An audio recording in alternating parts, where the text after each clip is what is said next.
Well, that definitely wasn't 3 miles. I missed the turn.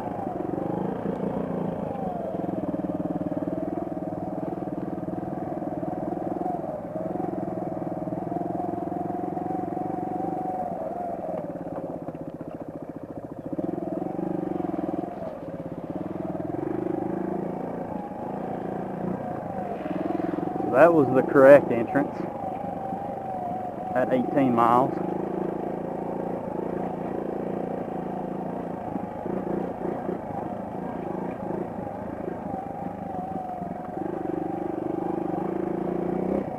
Last time I was on this trail, I was focused with keeping up with a 300 Beta RR 2-stroke, so I wasn't exactly focused on the turns I was making or electing not to make.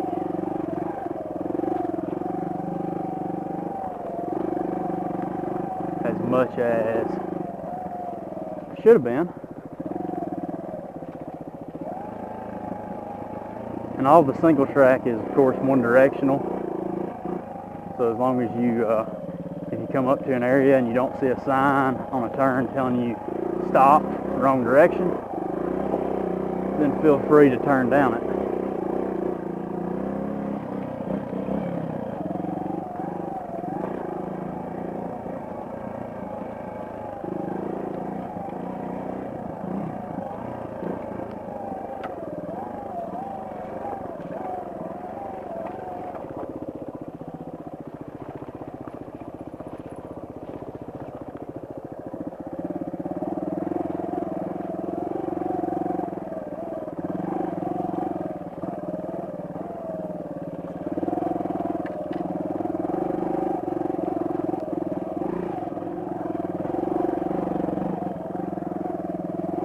Whew.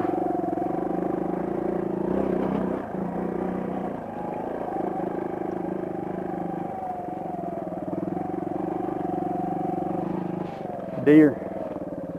Man, I hope you can pick that up on the camera. It's amazing how fast that thing just disappeared through the thickest bunch of briars you could imagine trying to walk through yourself. I think that's another exit to get back to the parking lot. One of the parking lots.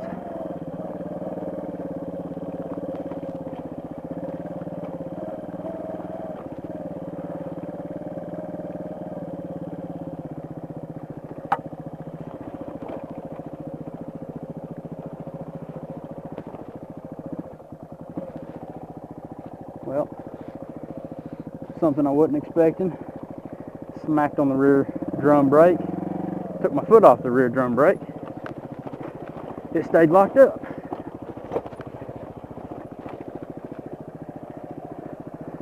Whew. And banged the skid plate pretty good right there. See if we can finagle our way over this log. Too muddy. And the suspension on this thing isn't cut out for hitting at the proper speed.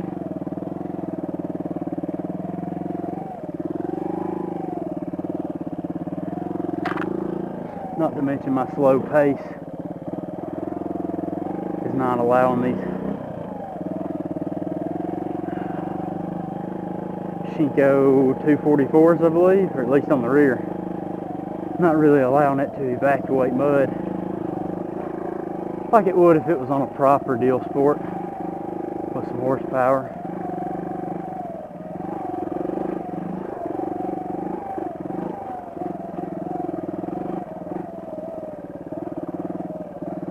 Which brings me back to a thought that I never really finished earlier, and that was, if a couple years goes by, I'm still using this thing on a regular basis,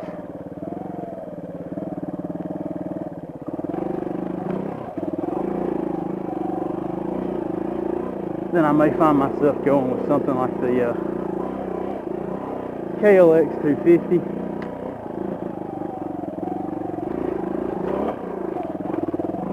I Man, it's muddy. I wouldn't mind the Honda CRF 250L, but it's heavy.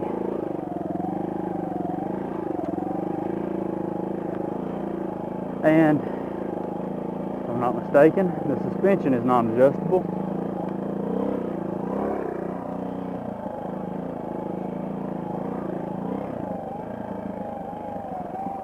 As the Kawasaki is adjustable.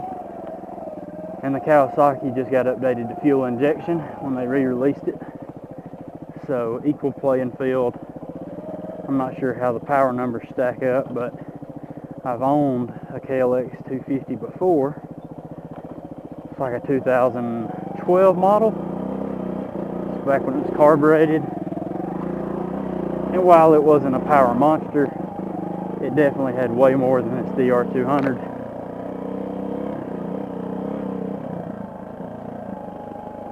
Which is all I would need for this type of riding.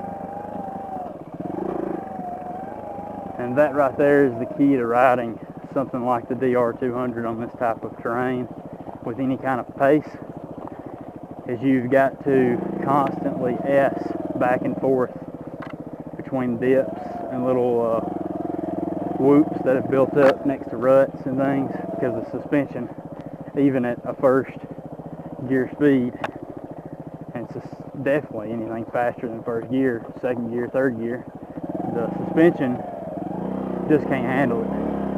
I mean, you're probably not going to break the bike in half or anything. You know, it is a Suzuki. But if you're a heavier guy or gal, or if you're just not that heavy and you're riding it way faster than I'm riding it, you definitely would be putting stress on the bike beyond the limit of what it was intended for by the manufacturer.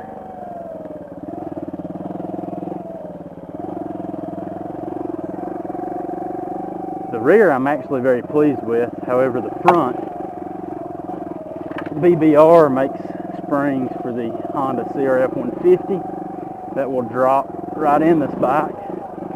I've seen it done on a forum by a guy who said it was great for the $100 spent. I just haven't had a chance to do it myself. And on the rear, all I did was crank the preload pretty much all the way down on the rear spring. I backed it off maybe like 2 turns after I cranked it down. And at 160 pounds, it's a little springy, but it's not springy to the point that it's too bad. It's just probably quite simply the way it should have been from the factory. You know, instead of them cranking down the preload, though, they should have had a slightly stiffer spring in it.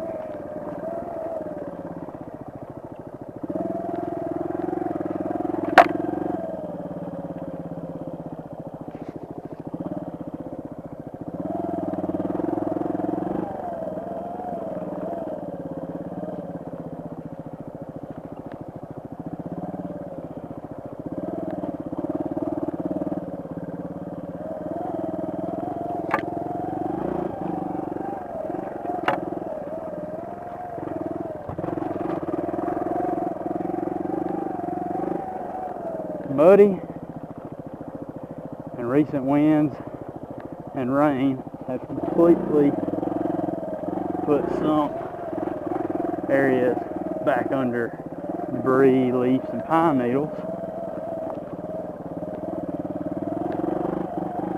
It's pretty slick, as noted right there. Granted, it helps a lot to stand up, but I'm out of shape, and this is definitely tiring on me. Mainly because I have a jacket on that I probably shouldn't have on.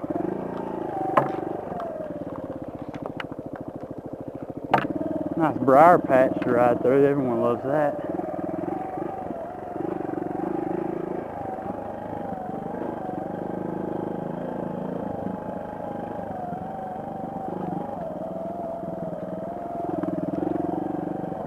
Oh, see if I can unzip this jacket a little bit.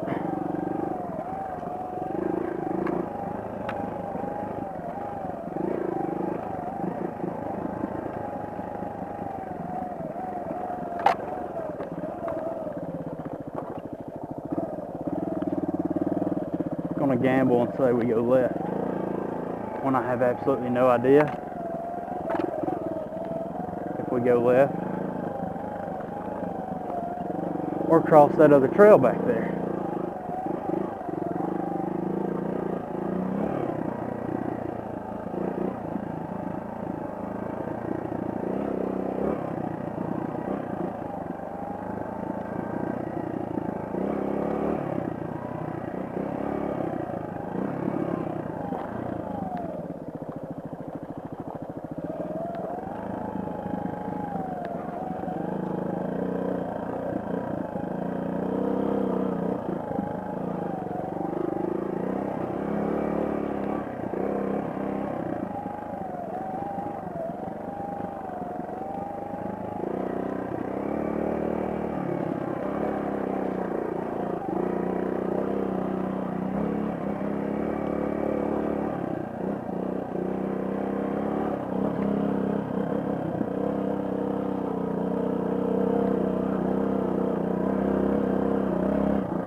Definitely has its spots that's a little rougher than other spots. Probably wouldn't feel so rough on a proper bike though.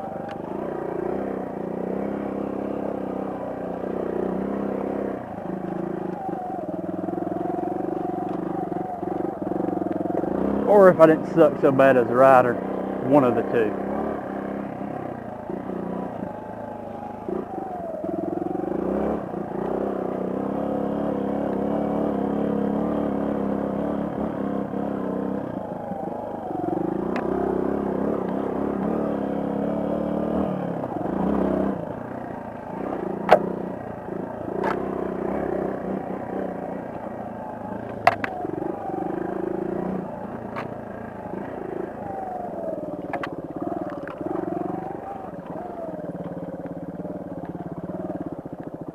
Oh.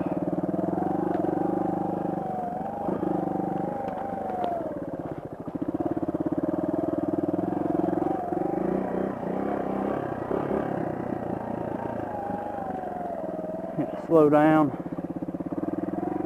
and resort back to standing up.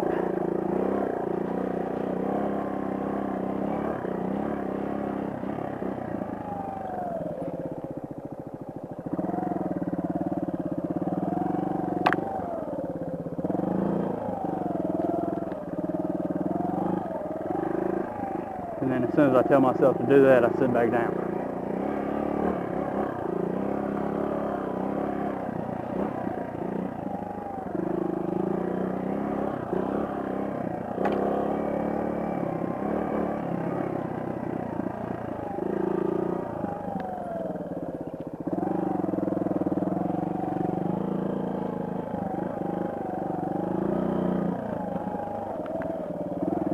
Alright, this looks familiar.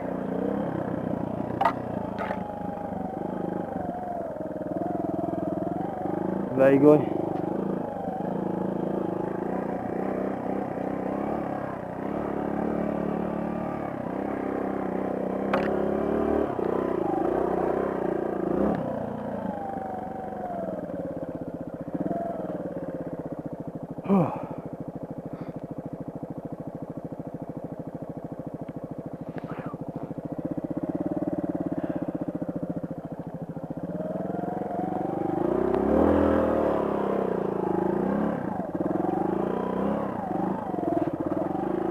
Oh, the soupy mud.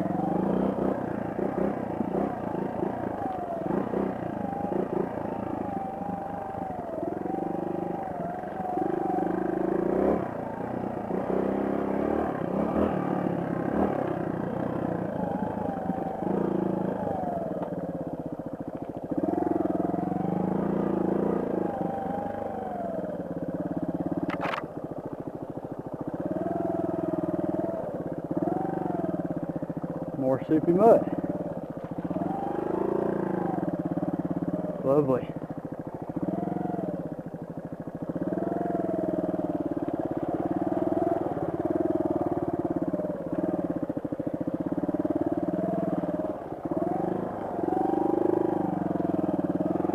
Oh.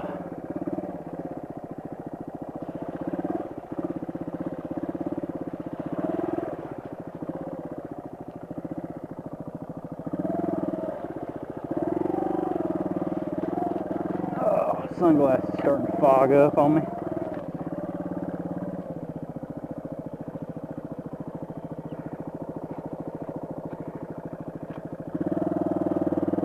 See if that helps. Oh yeah.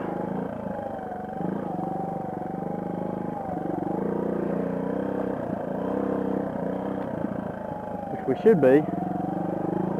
Coming up close to the end of it now. And at that point I'm going to probably shut off the camera and head home. So if you've made it this far, then you're a real trooper. To talk about and just kind of ranting and rambling. If you've made it this far, you're something special, or you fell asleep while you was watching it, one of the two. But either way, appreciate you watching, and I'll catch you next time.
if you have made it this far, I won't leave you hanging. That's 20.8 miles.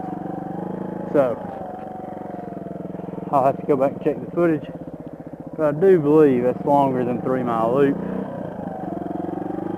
by just a touch. Thanks for watching.